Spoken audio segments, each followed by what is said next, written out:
என்னது? நான் ஊத்துறேன். Licence எடுத்தியா first? ஓ, நேத்தே எடுத்துட்டேன். எடுத்தியா? நான் நம்பி கொடுக்குறேன். இது கொஞ்சம் புடிங்க.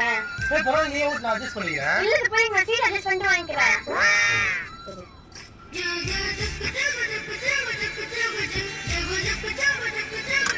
சாப்பிடுங்க.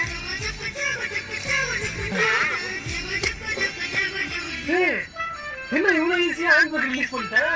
இதுவே தெரியலனா எப்படி வண்டி ஓட்ட முடியும்? செம்ம கான்ஃபிடென்ட்டா நீ ஓட்டு, நான் பத்துக்கிட்டே வரேன். வண்டி ரிவர்ஸ்ல போற மாதிரி இருக்கு. அதான் நான் கேக்குறேன், ஏன் வண்டி ரிவர்ஸ்ல போச்சு? இந்த ரிவர்ஸ் கியர் போட்டா வண்டி ரிவர்ஸ்ல தானா போகும்? ஸ்கச்சர் ரைட்ல இண்டிகேட்டர் போட்டு ரைட்ல திருப்பு. ஏன்னா இண்டிகேட்டர் போடுறா